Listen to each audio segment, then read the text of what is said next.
नमस्कार। सभी भक्तों को मेरा नमस्कार। जय श्री राम। आपको भगवत गीता के 18 अध्याय आप लोगों को सुनाऊंगा। जो प्रेम से सुनिएगा तो जीवन में आनंद ही आनंद आ जाएगा। चलिए सुनते हैं। अध्याय 1 कुरुक्षेत्र के युद्ध स्थल में सैन्य निरीक्षण।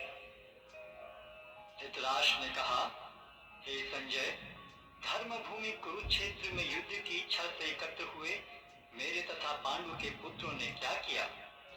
संजय ने कहा, हे राजन, पांडु पुत्रों द्वारा सेना की व्यूह रचना देखकर राजा दुर्योधन अपने गुरु के पास गया और उसने ये शब्द कहे, हे आचार्य, पांडु पुत्रों की विशाल सेना को देखें, जिसे आपके बुद्धिमान शिष्य द्रुपद के पुत्र ने इतने कौशल से व्यवस्थित किया है। इस सेना में भीम तथा अर्जुन के समान युद्ध करने वाले अनेक वीर धनुर्धर हैं, यथा महारथी युयुधान, विराट तथा द्रुपद। इनके साथ ही धृष्टकेतु, चेकितान, काशीराज, पुरुजित, कुंतीभोज तथा शैब्य जैसे महान शक्तिशाली योद्धा भी हैं। पराक्रमी युधामन्यु, अत्यंत शक्तिशाली उत्तमौजा, सुभद्रा का पुत्र तथा द्रौपदी के पुत्र, ये सभी महारथी हैं। किंतु हे ब्राह्मण श्रेष्ठ, आपकी सूचना के लिए मैं अपनी सेना के उन नायकों के विषय में बताना चाहूंगा जो मेरी सेना को संचालित करने में विशेष रूप से निपुण हैं। मेरी सेना में स्वयं आप, भीष्म, कर्ण, कृपाचार्य, अश्वत्थामा, विकर्ण तथा सोमदत्त का पुत्र भूरिश्रव आदि हैं, जो युद्ध में सदैव विजयी रहे हैं। ऐसे अनेक वीर भी हैं जो मेरे लिए अपना जीवन त्याग करने के लिए उद्यत हैं। वे विविध प्रकार के हथियारों से सुसज्जित हैं और युद्ध विद्या में निपुण हैं। हमारी शक्ति अपरिमेय है और हम सब पितामह द्वारा भली भांति संरक्षित हैं, जबकि पांडवों की शक्ति भीम द्वारा भली भांति संरक्षित होकर भी सीमित है। अतः सैन्य व्यूह में अपने अपने मोर्चों पर खड़े रहकर आप सभी भीष्म पितामह को पूरी सहायता दें। तब कुरुवंश के वयोवृद्ध परम प्रतापी एवं वृद्ध पितामह ने सिंह गर्जन की ध्वनि करने वाले अपने शंख को उच्च स्वर में बजाया, जिससे दुर्योधन को हर्ष हुआ। तत्पश्चात शंख, नगाड़े, बिगुल, तुरही तथा सिंह सहसा एक साथ बज उठे। वह समवेत स्वर अत्यंत कोलाहलपूर्ण था। दूसरी ओर से श्वेत घोड़ों द्वारा खींचे जाने वाले विशाल रथ पर आसीन कृष्ण तथा अर्जुन ने अपने अपने दिव्य शंख बजाए। भगवान कृष्ण ने अपना पांचजन्य शंख बजाया, अर्जुन ने देवदत्त शंख तथा अति भौजी एवं अति मानवीय कार्य करने वाले भीम ने पौंड्र नामक भयंकर शंख बजाया। हे राजन, कुंती पुत्र राजा युधिष्ठिर ने अपना अनंत विजय नामक शंख बजाया तथा नकुल और सहदेव ने सुघोष एवं मणिपुष्पक शंख बजाए। महान धनुर्धर काशीराज, परम योद्धा शिखंडी, धृष्टद्युम्न, विराट, अजय सात्यकी, द्रुपद, द्रौपदी के पुत्र तथा सुभद्रा के महाबाहु पुत्र आदि सबों ने अपने अपने शंख बजाए। इन विभिन्न शंखों की ध्वनि कोलाहलपूर्ण बन गई, जो आकाश तथा पृथ्वी को शब्दायमान करती हुई धृतराष्ट्र के पुत्रों के हृदय को विदीर्ण करने लगी। उस समय हनुमान से अंकित ध्वजा लगे रथ पर आसीन पांडु पुत्र अर्जुन अपना धनुष उठाकर तीर चलाने के लिए उद्यत हुआ। हे राजन, धृतराष्ट्र के पुत्रों को व्यूह में खड़ा देखकर अर्जुन ने श्री कृष्ण से ये वचन कहे। अर्जुन ने कहा, हे अच्युत, कृपा करके मेरा रथ दोनों सेनाओं के बीच ले चले, जिससे मैं यहाँ उपस्थित युद्ध की अभिलाषा रखने वालों को और शत्रुओं की इस महान परीक्षा में जिनसे मुझे संघर्ष करना है उन्हें देख सकूं। मुझे उन लोगों को देखने दीजिए जो यहाँ पर धृतराष्ट्र के दुर्बुद्धि पुत्र दुर्योधन को प्रसन्न करने की इच्छा से लड़ने के लिए आए हुए हैं।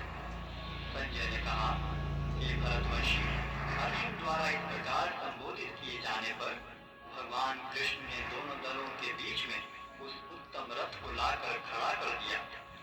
भीष्म, द्रोण तथा विश्व भर के अन्य समस्त राजाओं के सामने भगवान ने कहा कि ये पार्थ, यहाँ पर एकत्र सारे गुरुओं को देखो। अर्जुन ने वहां पर दोनों पक्षों की सेनाओं के मध्य में अपने चाचा ताऊओं, पितामहों, गुरुओं, मामाओं, भाइयों, पुत्रों, पौत्रों, मित्रों, ससुरों और शुभ चिंतकों को भी देखा। जब कुंती पुत्र अर्जुन ने मित्रों तथा संबंधियों की विभिन्न श्रेणियों को देखा तो वह करुणा से अभिभूत हो गया और इस प्रकार बोला। अर्जुन ने कहा, हे कृष्ण, इस प्रकार युद्ध की इच्छा रखने वाले अपने मित्रों तथा संबंधियों को अपने समक्ष उपस्थित देखकर मेरे शरीर के अंग कांप रहे हैं और मेरा मुख सूखा जा रहा है।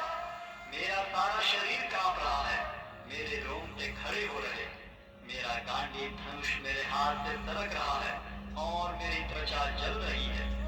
मैं यहाँ और अधिक खड़ा रहने में असमर्थ हूँ। मैं अपने को भूल रहा हूँ और मेरा सिर चकरा रहा है। हे कृष्ण, मुझे तो केवल अमंगल के कारण दिख रहे हैं। हे कृष्ण, इस युद्ध में अपने ही स्वजनों का वध करने से न तो मुझे कोई अच्छाई दिखती है और न मैं उससे किसी प्रकार की विजय, राज्य या सुख की इच्छा रखता हूँ। हे गोविंद, हमें राज्य, सुख अथवा इस जीवन से क्या लाभ, क्योंकि जिन सारे लोगों के लिए हम उन्हें चाहते हैं वे ही इस युद्ध भूमि में खड़े हैं। हे मधुसूदन, जब गुरुजन, पितृगण, पुत्रगण, पितामह, मामा, ससुर, पौत्रगण, साले तथा अन्य सारे संबंधी अपना अपना धन एवं प्राण देने के लिए तत्पर हैं और मेरे समक्ष खड़े हैं, तो फिर मैं इन सबको क्यों मारना चाहूंगा, भले ही वे मुझे क्यों न मार डालें। हे जीवों के पालक, मैं इन सबों से लड़ने को तैयार नहीं, भले ही बदले में मुझे तीनों लोग क्यों न मिलते हैं। इस पृथ्वी की तो बात ही छोड़ दें। भला धृतराष्ट्र के पुत्रों को मारकर हमें कौन सी प्रसन्नता मिलेगी। यदि हम ऐसे आतताइयों का वध करते हैं तो हम पर पाप चढ़ेगा।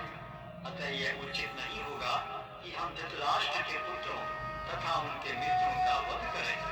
हे लक्ष्मीपति कृष्ण, इससे हमें क्या लाभ होगा और अपने ही कुटुंबियों को मारकर हम किस प्रकार सुखी हो सकते हैं। हे जनार्दन, यद्यपि लोक से विभूत चित्त वाले ये लोग अपने परिवार को मारने या अपने मित्रों से द्रोह करने में कोई दोष नहीं देखते, किंतु हम लोग जो परिवार के विनष्ट करने में अपराध देख सकते हैं, ऐसे पाप कर्मों में क्यों प्रवृत्त हों। कुल का नाश होने पर सनातन कुल परंपरा नष्ट हो जाती है और इस तरह शेष कुल या धर्म में प्रवृत्त हो जाता है। हे कृष्ण, जब कुल में अधर्म प्रमुख हो जाता है तो कुल की स्त्रियां दूषित हो जाती हैं और स्त्रीत्व के पतन से हे वृष्णिवंशी अवांछित संतान उत्पन्न होती है। अवांछित संतानों की वृद्धि से निश्चय ही परिवार के लिए तथा पारिवारिक परंपरा को विनष्ट करने वालों के लिए नारकीय जीवन उत्पन्न होता है। ऐसे पतित कुलों के पुरखे गिर जाते हैं, क्योंकि उन्हें जल तथा पिंडदान देने की क्रियाएं समाप्त हो जाती हैं।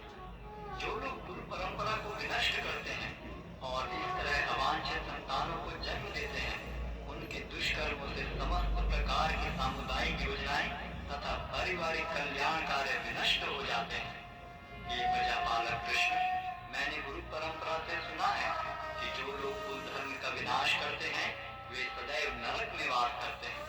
ओह, कितने आश्चर्य की बात है कि हम सब जघन्य पाप कर्म करने के लिए उद्यत हो रहे हैं। राज्य सुख भोगने की इच्छा से प्रेरित होकर हम अपने ही संबंधियों को मारने पर तुले हैं। यदि शस्त्रधारी धृतराष्ट्र के पुत्र मुझे निहत्थे तथा रणभूमि में प्रतिरोध न करने वाले को मारें तो यह मेरे लिए श्रेयस्कर होगा। संजय ने कहा, युद्ध भूमि में इस प्रकार कहकर अर्जुन ने अपना धनुष तथा बाण एक ओर रख दिया और शोक संतप्त चित्त से रथ के आसन पर बैठ गया।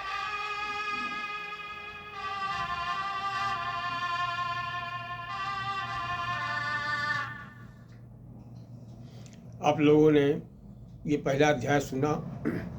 डेली हम आप लोगों को 18 अध्याय इसी प्रकार सुनाते रहेंगे और आप लोगों के जीवन को धन्य बनाने का प्रयास करेंगे। तो आप लोगों ने वीडियो देखा, अपने इष्ट मित्रों को भी भेज दीजिए, बेल आइकन बटन दबा दीजिए, शेयर कर दीजिए, लाइक कर दीजिए।